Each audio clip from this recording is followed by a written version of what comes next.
Ek en Dia het in 2022 'n lewensveranderende geskenk ontvang. Twee boetas, 'n boeta en 'n sissa in die kerk, het ons saamgenooi Israel toe. Hulle het ons saamgevat en een van die plekke wat ons besoek het in Israel was Hizkia se tonnel. Koning Hizkia van Israel het op 'n stadium 'n tonnel gegrou, maar ons gaan nou daarby uitkom. Nie hy self nie, hy het dit laat doen. En vandag nog is daar baie besoekers wat steeds hierdie tonnel besoek en jy mag deur hierdie tonnel stap. Hy gaan onderdeur Jerusalem. En die tonnel is ongeveer 533 meter lank, wat natuurlik vir my persoonlik 533 meter te lank was.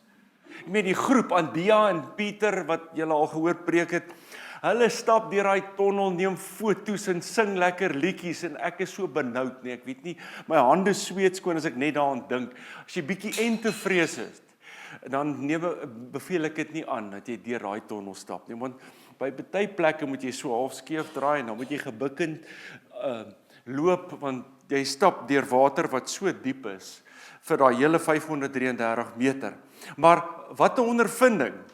Nou waaroor het hierdie waterprojek dan gegaan wat koning Hizkia laat bou het? Dit was eintlik hoofsaaklik 'n militêre verdedigingsmaatreël. Koning Hizkia het voorsorg getref want hy het gehoor dat die magtige Assiriërs Jerusalem gaan binneval. Die Assiriërs was 'n baie sterk nasie gewees met 'n baie groot weermag op daai stadium. En hulle koning was Sanherib gewees, 'n baie wrede koning. En dit het so 701 voor Christus plaasgevind. Hierdie Assiriese mag het alreeds die noordelike stamme van Israel verower en hulle in ballingskap weggevoer. En ek het dit laas genoem, wat hierdie Assiriërs gedoen het, as hulle 'n land binneval, hulle verower 'n nasie, dan voer hulle baie mense weg in ballingskap, gewoonlik die leiers, die beste mense van daai land word dan weggevoer in ballingskap, en die res versprei hulle reg oor die wêreld. En dan ander nasies wat hulle alreeds verower het, vat hulle van daai mense en laat hulle gaan bly in daai streek. So daai nasie kan omtrent nooit weer voortbestaan nie, want daar's 'n vermenging wat plaasvind. Hulle is versprei oor die hele wêreld en dit is nou een van die strategieë. Dan het hulle ook baie ander dinge gedoen, wrede dinge gedoen aan die volk wat hulle verower het. So hier kom hierdie Assiriese mag, groot mag op pad. Hulle is op pad na Jerusalem toe. Die noordelike stamme was vernietig en hulle het ook baie stede om Jerusalem reeds beset. En Hizkia, koning Hizkia en die volk en die mense in Jerusalem het geweet hierdie ouens is op pad. Nou Jerusalem se belangrikste waterbron is 'n fontein, die Gihon-fontein of die Gihon-fontein. Ek is nou nie seker of jy sê Gi of Gi nie, maar in 'n geval hierdie fontein is buite die stadsmure. Nou dit kan 'n probleem wees. Dink gou mooi daaraan, hier kom hierdie magtige weermag en hulle omsingel Jerusalem. En hierdie fontein, die hoofwaterbron vir Jerusalem en die mense in Jerusalem, is in 'n fontein net buite die mure. Die probleem was, hierdie ouens kan maklik daai fontein beset, die vyand, en dit oorneem. En Jerusalem afsny van hulle water af, want hulle geen water nie. Of hulle kan dalk op 'n manier die fontein vergiftig. So die uitdaging was om hierdie waterbron nog steeds te beskerm en om hom te behou, sodat daar water is wanneer hierdie weermag kom, wanneer die vyand kom. So wat het Hizkia gedoen? 'n baie indrukwekkende ingenieursprojek het toe plaasgevind. Hulle het dit aangepak. Ek dink dit was ook 'n wonderwerk. As ek daaraan dink, dit moes 'n wonderwerk ook gewees het wat God gedoen het. Hy het hulle gehelp en hulle begelei. En hulle grou hierdie tonnel.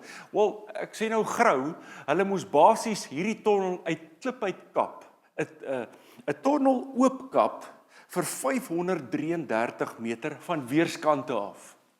So van buite die stadsmure het hulle begin kap, van die een fontein af, en dan het hulle binne in Jerusalem van 'n ander opgaarplek of 'n fontein, het hulle begin en na mekaar toe begin grou en uitkap.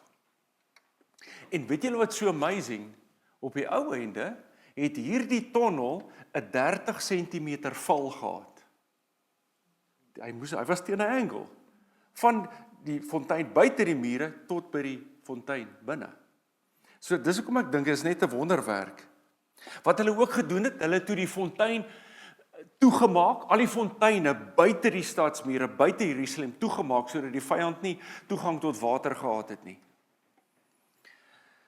Nou wat het dit beteken? Wel, Jerusalem sou steeds water gehad het tydens die oorlog, wanneer die vyand hulle inval, en die vyand sou nie water gehad nie. En in die middel van hierdie tonnel het hulle iets baie betekenisvol of belangrik ontdek. Hulle noem dit die Siloam-inskripsie. Siloam was nou die opgaardam of die fontein in Jerusalem, waar die water na toe geloop het. En in die middel, min of meer in die middel van hierdie tonnel, toe hulle die opgrawings doen in 1880, ontvang hulle toe hierdie inskripsie. Dis basies goed wat geskryf is op 'n klip. En dit het presies beskryf wat het gebeur, hoe hulle hierdie tonnel gegrou het, hoe hulle van weerskante af gegrou het, en toe hulle al hoe nader aan mekaar kom, het hulle geluister om te hoor hulle iemand kap aan die ander kant. Want ons moet na die geluid toe kap en grou, sodat ons by mekaar uitkom op die ou einde.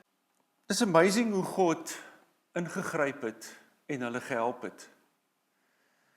En as jy kyk na die dinge wat God gedoen het, die profeseë wat uitgegaan het na Jerusalem, na sy mense, en hoe God gepraat het met sy mense, was dit duidelik dat God hulle aandag probeer kry het. Dit was 'n wekroep, 'n geestelike wekroep vir sy mense. En ek dink in dae wat ons vandag leef, praat God nog steeds met sy kerk. En herinner hy ons op verskillende maniere, dat ons hom nie moet vergeet nie, dat ons harte altyd oorgegee moet wees aan ons koning, aan God. En ek wil vir julle 'n paar verse lees daar uit Jesaja 22, vanaf vers 1 af. Ek gaan net die boodskap lees, want die boodskap stel dit net baie makliker om te verstaan. Vanaf vers 1, hierdie is 'n aankondiging wat genoem word, die vallei van die visioen. Wat gaan aan? Wat doen julle almal op julle huise se dakke? So hier praat Jesaja met die mense in Jerusalem. Hoekom is die hele stad Jerusalem opgewonde en luidrugtig besig om fees te vier? Julle soldate lê dood in die strate, nie omdat hulle geveg het nie, maar omdat hulle dood is van die honger en van al die siektes in die stad. Julle leiers het soos een man gevlug en oorgegee sonder om weerstand te bied. Party het probeer vlug, maar hulle het nie ver gekom voordat hulle ook gevang is nie. Toe ek dit sien, het ek gesê, hier is Jesaja nou, hy sê, los my uit, moenie my probeer troos nie, los my dat ek kan huil oor my volk se ondergang. Waarom huil hierdie profeet oor Jerusalem? Hierdie hoofstuk begin nogal op 'n vreemde manier, nê. God noem Jerusalem hier die vallei van die visioen. Dit is die stad waar God sy openbaring deur die profete gegee het. Daarom noem hy dit die vallei van die visioen. En dit is die plek waar mense veronderstel was om geestelik te sien. Hulle oë moes geestelik oop gewees het, maar ongelukkig het hulle blink geword. Hulle het die vyand gesien, o ja, dit gebeur, die Assiriërs is op pad. Hulle het hulle oë op die mure geplaas, hulle het dit raak gesien, want hulle het die mure dikker gebou, breër gemaak, sodat hulle gereed kan wees vir die vyand, en hulle het ook baie van die huise wat platgeval het, hulle het van daai klippe gevat, binne Jerusalem en hulle het dit gebruik om die mure groter en dikker te bou. Hulle het die water gesien, hulle het gesien daar's 'n waterprobleem, so kom ons maak 'n tonnel. En hulle het ook wapens versamel sodat hulle gereed kan wees vir hierdie Assiriese mag. Maar die probleem is, en wat hartseer is, hulle het God nie raak gesien nie. Hulle het God nie raak gesien nie. Hulle het al hierdie voorbereidings gedoen. En koning Hizkia, wat tydens daardie tyd die koning was 'n goeie koning. Hy was nie 'n slegte koning nie. Nie soos sy pa nie. Ek meen Agas, wat sy pa was, het afgodsbeelde in die tempel ingevat en hy het afgodsoffers gemaak en hy het die mense toegelaat om te doen. En hier kom Hizkia en hy breek al hierdie afgode af en hy bring herstel. Maar baie van die mense was nog steeds afvallig. Al het hulle 'n goeie koning gehad, en ek dink dit is waarom God ook nie toegelaat het dat die Assiriërs Jerusalem op daai stadium verower nie. As gevolg van Hizkia se getrouheid. Maar God het aanhoudend die mense gewaarsku en gesê, keer terug na my toe. Waar is julle harte? Julle harte is nie by my nie. Julle is godsdienstig. Julle doen al hierdie dinge, maar julle harte is ver van my af. Vers 11 sê, julle het 'n opgaardam in die stad gebou om die water van die ou fontein af en op te gaar. Maar julle het nie daaraan gedink om tussen alles deur die Here se hulp te vra nie. Hy is al een wat sou kon help, want hy het alles lank tevore reeds beplan. God was die enigste een wat regtig kan help, en hy wou gehad het dat die volk na hom toe moes draai. Jy sien, God het hulle gered en gehelp teen hierdie Assiriese weermag. As jy die geskiedenis gaan lees, en jy sien, die Assiriërs het gekom en hulle het Jerusalem omsingel, en toe het God in een aand 'n engel gestuur en die Assiriese weermag vernietig. In een aand, daai hele Assiriese weermag. Maar later, omdat die volk nie wou terugdraai na God toe nie, het hy toegelaat dat die Babiloniërs kom en Juda verower en die volk in ballingskap wegvoer. Maar hierdie was 'n oproep, nog 'n kans wat God gegee het vir sy mense. Hy het gesê, ouens, word wakker, draai na my toe. Dit is die tragedie van hierdie situasie. Nie dat daar 'n krisis was nie, maar dat die krisis hulle nie na God toe gedryf het nie. Hulle het nog steeds nie God na hom toe gedraai nie. En Jerusalem het voorberei vir die moeilike tye.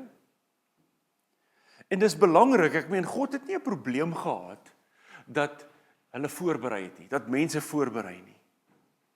Ons moet voorbereid wees in die lewe. Ek meen, hulle het die mure herstel, hulle het wapens versamel, hulle het die watertonnel gebou, hulle het reservoirs gemaak, en dit was die wyse ding om te doen, maar hulle grootste probleem is dat hulle nie na God toe gedraai het nie. Hulle het op al hierdie voorbereidings wat hulle gedoen het vertrou, en hulle het God uitgeskakel. Hulle het gedink dat hierdie dinge, hierdie voorbereiding wat hulle gedoen het, kan God vervang. En dit gebeur maklik met ons ook, nê? Ek meen, ons bou finansiële sekuriteit, ons bou loopbane, ons werk hard aan ons aftrede, en ons het baie planne, en dis goed, en dis nodig, maar ouens, moenie in die proses dink, dat as daai goed in plek is, het jy God nie meer nodig nie. Ek meen, as hulle maar net besef het, hierdie mense, as God wou, kon hy toegelaat het, dat Assirië hulle platvee. Maar dis as gevolg van 'n wonderwerk wat hy gedoen het, dat dit nie gebeur het nie. En ek dink in ons lewens ook, ons doen al hierdie goed en is nodig, maar ons moet net besef, enigiets kan gebeur, en een oogwink kan jy alles verloor. En as jy nie 'n vertroue op God geplaas het nie, is dit verby met jou. En daarom moet ons God nooit vergeet nie. Die vraag is, ouens, terwyl jy besig is om hierdie voorbereiding te doen, is jou oë nog gefestig op God? Bid jy nog? Vertrou jy hom nog? Of fokus jy net op jou eie planne? Ek meen, hierdie ouens het alles voorberei, hulle was reg gewees, behalwe hulle harte. Wat het God van hulle verwag? Daar in vers 12 lees ons dit. Dit was die almagtige Here se manier om julle op te roep, om te huil en te treur. Hy wou hê julle moet julle koppe kaal skeer as 'n teken van hartseer oor julle sonde, en julle moet sakke aantrek om julle berou te wys. Okay, God wil nou nie jy moet jou hare afskeer en 'n sak aantrek nie. Maar as jy weet, jou hart het verkoud teenoor God, geestelik is jy nie waar jy moet wees nie. Ouens, is dit tyd vir jou om terug te draai na God toe.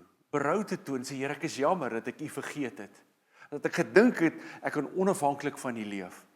Ek bely, Here. Jy sien, die krisis was nie net 'n militêre probleem nie. Dit was 'n geestelike uitnodiging ook. En God kom en hy klop soms aan ons deur. En hy sê, ouens, moenie my vergeet nie. En hy laat toe dat dinge gebeur, nie omdat hy ons haat nie, maar omdat hy eintlik lief is vir ons. Want hy wil ons terugroep, dis 'n geestelike wekroep. En ons sien dit hier ook. In vers 13 kan ons sien hoe die volk toe reageer het. En dis nogal skokkend. Jesaja 22 vers 13 sê, maar julle, wat doen julle? Julle dans en speel en slag beeste en skape vir die fees. Kom ons eet en drink en wees vrolik, sê julle, want môre is ons dood. En dit nie omgegee nie, met ander woorde, die einde is hier. Ons kan maar net sowel aangaan en die lewe geniet. Dis verby met ons. Dit klink nogal 'n bietjie bekend. Baie mense het so ingesteldheid in die lewe. Ag, die lewe is so swaar en die lewe is so kort, ek kan maar net sowel die lewe geniet. En net fokus op plesier, in partytjies hou en dis te vergeefs in elk geval. Dis nogal hoe Salomo op die ou einde uitgedraai het, nee. Alles is te vergeefs. En mense doen net wat hulle wil. Hulle wil nie, moenie vir my vertel van 'n ewigheid nie, of van die lewe hierna nie. Moenie oor sonde praat nie, man, moenie my oordeel nie, moenie eens oor dit praat nie. Ek leef net vir vandag. Maar God sê, ek roep julle om terug te kom. Dis wat hy gedoen het hier, deur die profeet. Hy sê, ouens, ek roep julle om terug te kom. Maar julle kies om weg te hardloop. En dit is waarom Jesaja gehuil het daar, in Jesaja 22. Hy was hartseer oor die mense, want hy verstaan God se heiligheid. Hy besef die erns van hulle sondige toestand, en hy het besef ook dat hulle sondige toestand lei net na vernietiging, hartseer en verwoesting. Dis wat sonde doen in ons lewe, afvalligheid. As ons hart verkoud teenoor die Here, dan lei dit net na verwoesting. En hy het ook geweet wat kom, as hulle nie na God toe draai nie. Dit herinner ons aan ander gedeeltes uit die Bybel ook. Ek meen, die profeet Jeremia, het julle al gehoor van hom? 'n bynaam vir hom was die huilende profeet. Hy was baie emosioneel, baie hartseer oor die volk ook, dat hulle nooit na God toe gedraai het nie. En uiteindelik het Jesus Christus ook geween oor Jerusalem. Hy het. Onthou 70 na Christus was Jerusalem vir die tweede keer vernietig, né? En Jesus het geweet dit gaan gebeur. En hy was hartseer daaroor. Die Babiloniërs het die eerste keer Jerusalem kom vernietig. So rukkie na hierdie insident van die Assiriërs, het die Babiloniërs gekom in Jerusalem vir die eerste keer vernietig. En die profeet het dit gesien, en hy was hartseer daaroor. Dis nie wat God wou gehad het nie. Hy wou dit nie gehad het nie. En ek dink vandag ook, wanneer God na hierdie wêreld kyk, is hy hartseer, want hy sien baie mense, Jode en nie Jode, wat nie na God toe draai nie. Wat nie hulle harte oorgee en sê, Here, ek wil 'n verhouding met U, 'n intieme verhouding. Wees U my Heer en Meester, my God. Die hartseer ook was dat Jerusalem 'n baie godsdienstige dorp was. Ek meen, as jy dink daaraan, in Jerusalem was die tempel gebou. Daar was 'n tempel. Daar was offers gemaak in Jerusalem. En die Jode het gedoen, daar was baie priesters gewees. So dit was eintlik, ek wil amper vir julle sê, 'n godsdienstige stad gewees. Het bekend gestaan vir dit. En God sê, ek het 'n probleem, want julle kyk na al hierdie dinge, maar julle kyk nie na my nie. En dit laat my nogal dink, nee, is so maklik om te verval in godsdiens, nee. Ons doen al hierdie dinge, al hierdie goeie dinge, Ek lees my Bybel en ek bedien so nou en dan, ek doen 'n goeie daad vir iemand anders. Maar die probleem is, ons harte is nie oorgegee aan God nie. Geestelik is ons nie waar ons moet wees nie. Ons vertrou nie God regtig nie. Ons doen al hierdie mooi dade en ons uitreike en ons bedien ander en dis 'n mooi ding maar dit help veel as jy al hierdie dade doen, maar jou hart is nie by God nie. Ons is nie afhanklik van God nie. Dit moet 'n uitvloeisel wees van ons verhouding met die Here. Ons moet nie dink ons kan al hierdie goed doen en ons is okay, maar ons harte is ver van God af nie. Bly naby aan hom. Kom ons leef met 'n hart wat oorgegee is aan God. Paulus stel dit mooi. Jy moet 'n lewende en welgevallige offer wees vir God.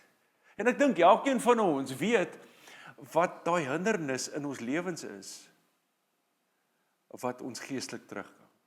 As jy eerlik is met jouself.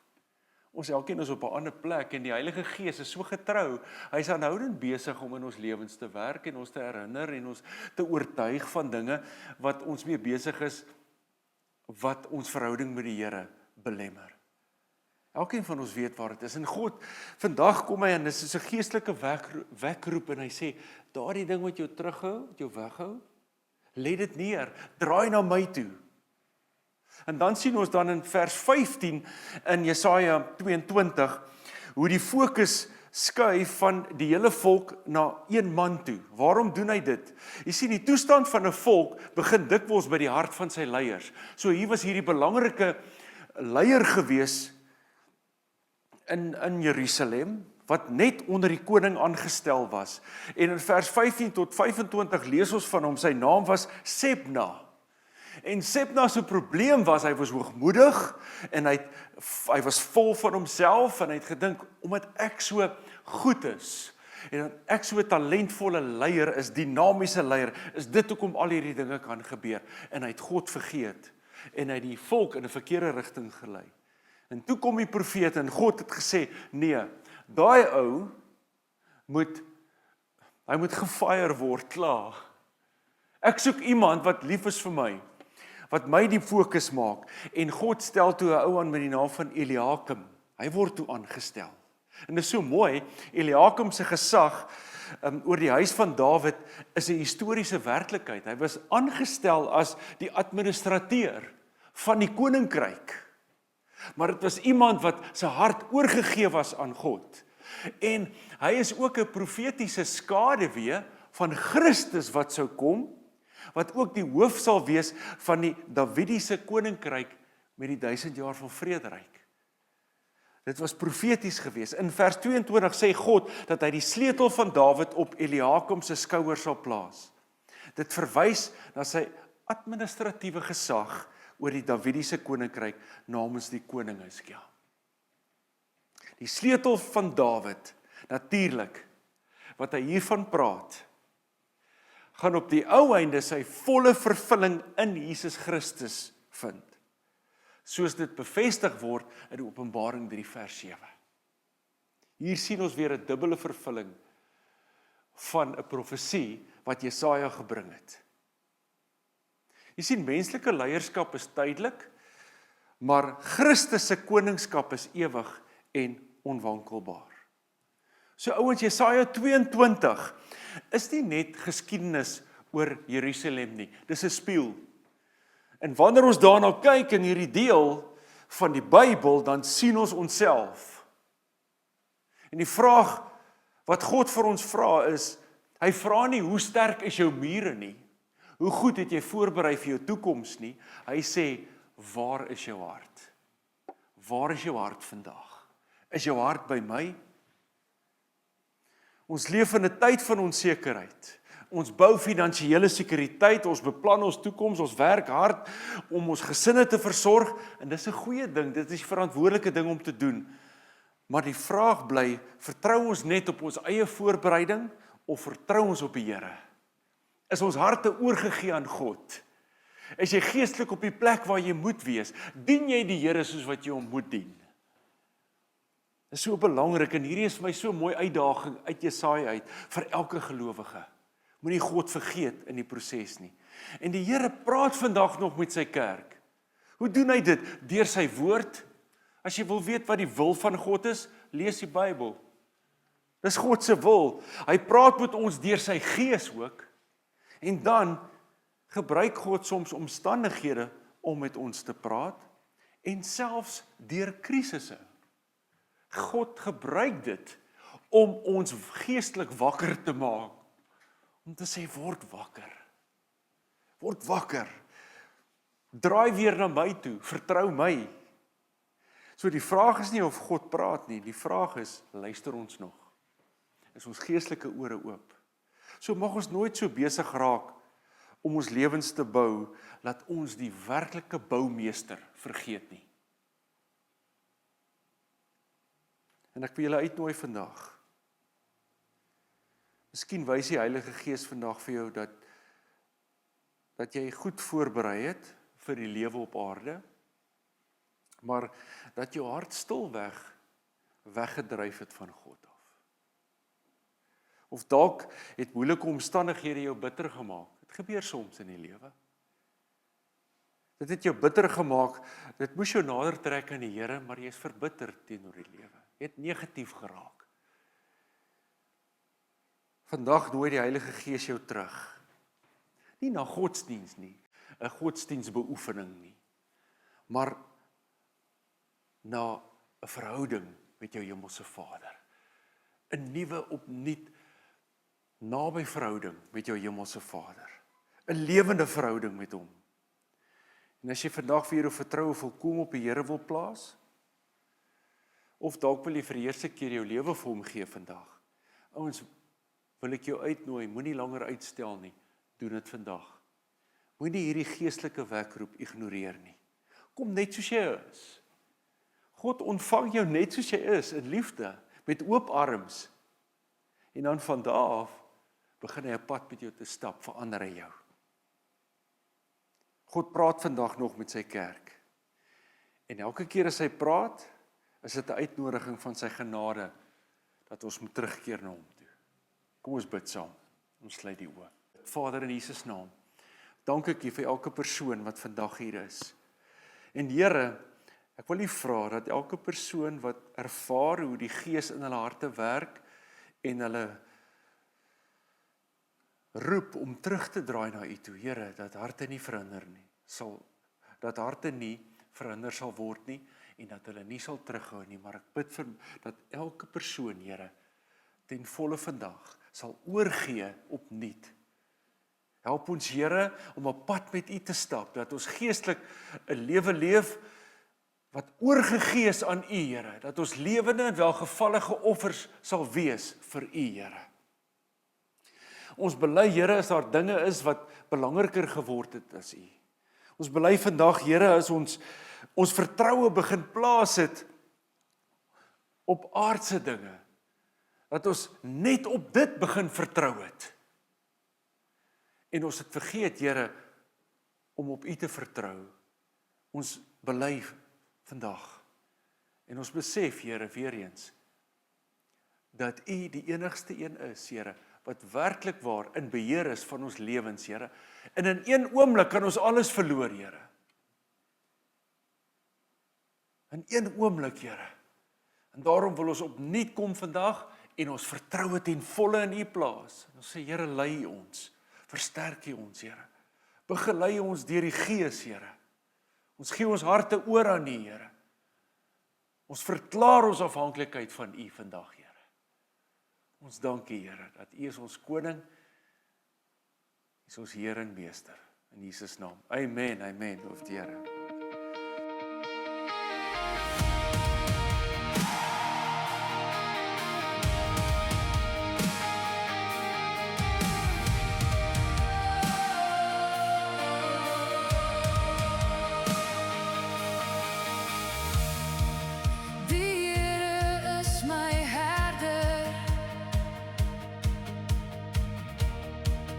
Ek kom niks kort nie.